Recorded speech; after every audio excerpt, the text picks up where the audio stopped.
आप सभी लोगों ने बहुत सारे चुनाव देखे होंगे, चुनाव की प्रक्रिया देखी होगी, उसे समझा भी होगा।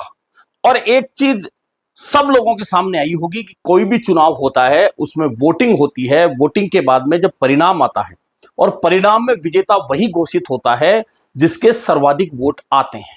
यह बात सर्वविदित है और किसी भी चुनाव में यही आंकड़ा रखा जाता है।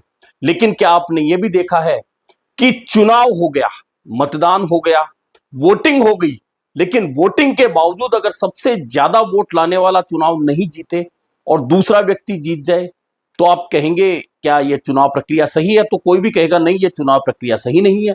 लेकिन देश की एक बहुत बड़े संगठन की चुनाव प्रक्रिया ऐसी ही है जिसमें जब से चुनाव प्रक्रिया शुरू हुई है तब से लेकर आज तक इस चुनाव प्रक्रिया पर कई सवाल उठते रहे हैं और हमेशा यह चुनाव प्रक्रिया विवादों में रही है। इतना होने के बावजूद इस चुनाव प्रक्रिया को बंद करने की बजाय इस पैटर्न में थोड़ा बहुत कभी ना कभी कोई चेंज कर दिया जाता है।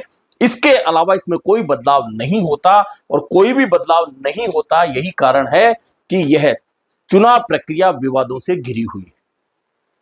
जी हां, आज इस चुनाव प्रक्रिया, उस संगठन और सिस्टम पर बात करेंगे। मैं हूं जर्नलिस्ट योगेश के शर्मा। चैनल पसंद आए तो लाइक और सब्सक्राइब जरूर करिए। तो आज बात करते हैं उस अनोखी चुनाव प्रक्रिया की जो कौन से संगठन में होती है। यह संगठन है भारत की विपक्षी पार्टी कांग्रेस पार्टी, और कांग्रेस पार्टी का संगठन है यूथ कांग्रेस, अग्रिम संगठन जिसे सबसे आगे कहा जाता है कि यह यूथ कांग्रेस कांग्रेस का सबसे आगे रहने वाला संगठन है, यानी कि अग्रिम संगठन है। इस अग्रिम संगठन की चुनाव प्रक्रिया जब से शुरू हुई है तब से लेकर आज तक इस चुनाव प्रक्रिया को लेकर कई सवाल उठते रहे हैं। और सवाल इसलिए उठ रहे हैं कि मतदाता बनाने से लेकर वोटिंग होने तक और उसके बाद परिणाम घोषित होने के बीच में इतनी कमी खामियां रखी जाती है कि सवाल उठते हैं और उन सवालों के जवाब कभी भी नहीं मिलते हैं। अब सवाल क्यों उठते हैं? सबसे पहले बात करते हैं कि अभी जो वर्तमान में यूथ कांग्रेस की चुनाव प्रक्रिया है उसकी, और राजस्थान में चुनाव की ये जो प्रक्रिया है वह अब बंद हो चुकी है। बंद यानी कि मतदान का समय समाप्त हो चुका है। दरअसल 22 मई को अंतिम दिन था जिस दिन मतदान कराया जाना था, और यह मतदान की प्रक्रिया ऑनलाइन थी, ये सभी जानते हैं। अब इस मतदान प्रक्रिया में राजस्थान में कुल मिलाकर लगभग 34.5 लाख के लगभग वोटर यानी मतदाता रजिस्टर्ड हुए। लेकिन चूंकि शुल्क जो 75 रुपए था वह जमा कराने से लगभग 1.5 लाख से ज्यादा मतदाता ऐसे थे जो रजिस्टर्ड तो हो गए लेकिन उन्होंने अपना शुल्क जमा नहीं कराया, यानी कि वे अब वोटिंग प्रक्रिया में यानी वे मतदाता नहीं माने जाएंगे या उनके वोट नहीं गिने जाएंगे। यानी कुल मिलाकर अब 32.5 लाख के आसपास जो वोट डाले गए हैं राजस्थान यूथ कांग्रेस के चुनाव में, उन वोटों की गिनती होगी। लेकिन गिनती से पहले अब जो बात मैं कह रहा था कि गिनती से पहले वोटर का वेरिफिकेशन होगा। अब आप कहेंगे क्या मजाक है, जब वोट डल गया, मतदाता ने वोट डाल दिया, वोट डालने के पास वेरिफिकेशन का क्या मतलब है? लेकिन यह प्रक्रिया जैसा मैंने कहा कि है ही कमी खामियों वाली, कि वोट डल गया, पैसा जमा हो गया, अब वेरिफिकेशन होगा। यानी कि मतदान खत्म होने के बाद अब 15 जुलाई तक वोटर वेरिफिकेशन का काम चलेगा।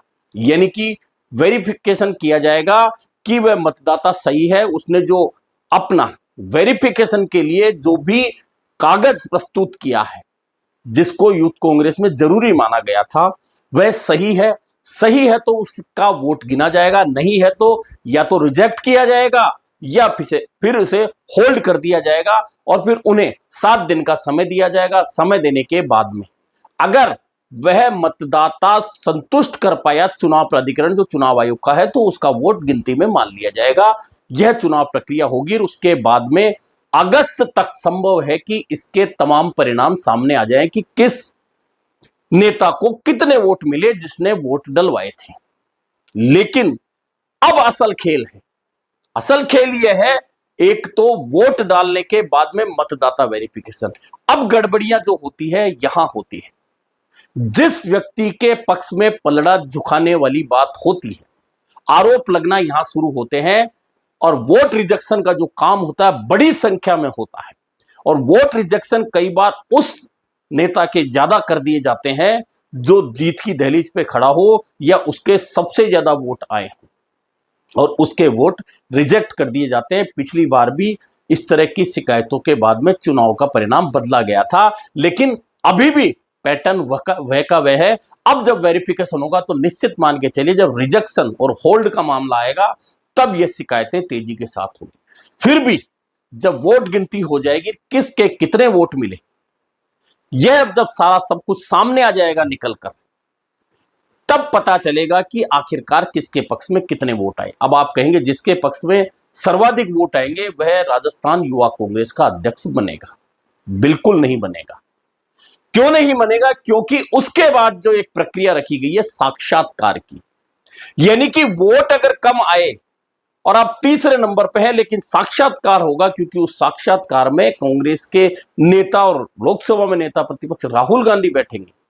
उन्हें जो प्रभावित करेगा, भले मैं तीसरे नंबर पर आया वोट के मामले में, लेकिन अगर वह प्रभावित करने में सफल रहा राहुल गांधी को, तो फिर राजस्थान प्रदेश का अध्यक्ष वह बन सकता है। यानी अब आपको समझ आ गई होगी कि यह सारी प्रक्रिया कमी खामियों वाली क्यों है।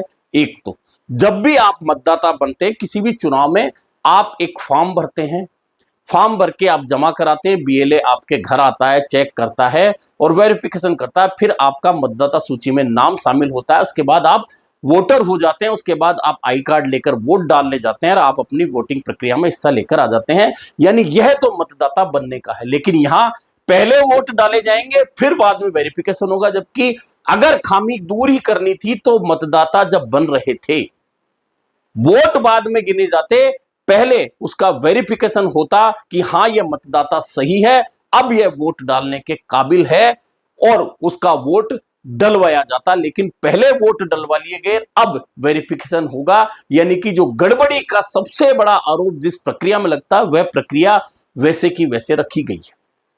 अब यह तो हुई प्रक्रिया की बात। अब राजस्थान प्रदेश यूथ कांग्रेस के इस चुनाव में परिणाम किस ओर जा सकता है, इसकी संभावनाओं पर भी चर्चा करनी चाहिए।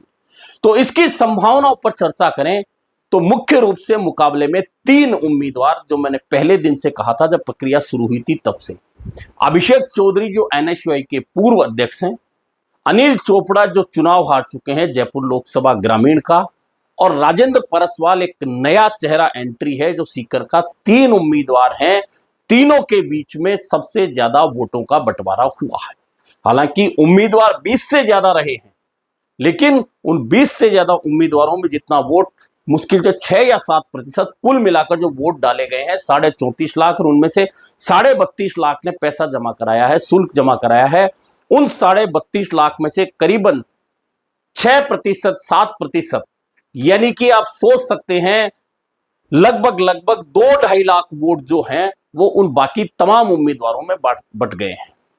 और बाकी का जो बचा हुआ वोट है वह अभिषेक चौधरी, अनिल चोपड़ा और राजेंद्र परसवाल के पक्ष में गया है।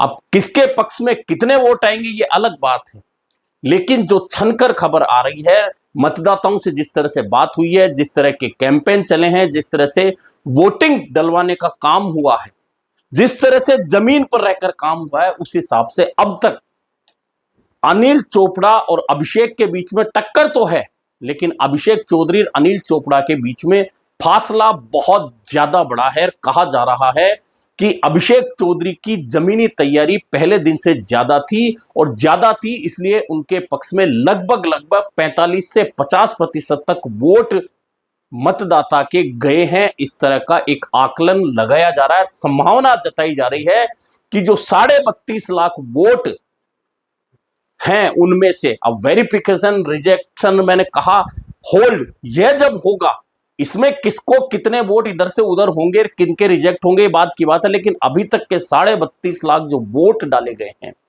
उनमें से कहा जाता है कि 45 से 50% तक वोट अभिषेक चौधरी के पक्ष में गए हैं। वहीं अनिल चोपड़ा के पक्ष में 28%, 27% के आसपास वोट है, यानी कि दूसरे नंबर पर टक्कर में अनिल चोपड़ा रहे हैं अब तक जो चर्चाएं हुई है, जो संभावनाएं देखी गई हैं, वोटरों से जो बात की गई है, यूथ कांग्रेस में के कैंपेन में अलग अलग नेताओं के जो लोग शामिल थे उनसे जो बात हुई है, उसमें अनिल चोपड़ा दूसरे नंबर पे यानी 27-28% वोट लेकर रहेंगे। और जो तीसरा चेहरा राजेंद्र परसवाल की बात है, जो नया चेहरा था, बिल्कुल नई एंट्री थी, उन्होंने भी दमदार तरीके से वोटिंग कराते हुए लगभग 10%, 11% के आसपास वोट हासिल करने में सफलता प्राप्त की है, यह बताया जा रहा है। हालांकि मैंने जैसा कहा कि इस प्रक्रिया का असली सच तो इस वोट वेरिफिकेशन के बाद निकल कर आता है, वोट रिजेक्शन के बाद, वोट होल्ड करने के बाद। यह जो प्रक्रिया है, जो सबसे ज्यादा विवादित बनाती है इस यूथ कांग्रेस की प्रक्रिया को, चुनावी प्रक्रिया को, वह अब दौर शुरू होगा। और उस दौर में अगर बहुत ज्यादा गड़बड़ियां नहीं हुई तो तस्वीर बहुत बिल्कुल स्पष्ट साफ है कि अभिषेक चौधरी इस चुनाव में बहुत बड़ा अंतर लेकर बहुत ज्यादा वोट हासिल करते दिख रहे हैं।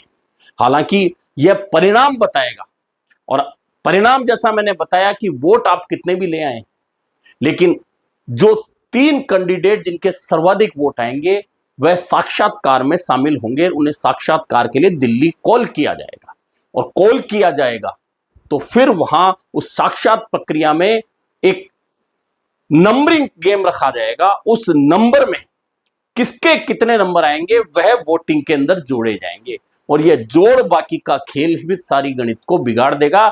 यानी कि उस समय साक्षात्कार लेने वाले राहुल गांधी सहित यूथ कांग्रेस और प्राधिकरण के लोगों को कौन प्रभावित कर सकता है, वह राजस्थान यूथ कांग्रेस का अध्यक्ष बनेगा।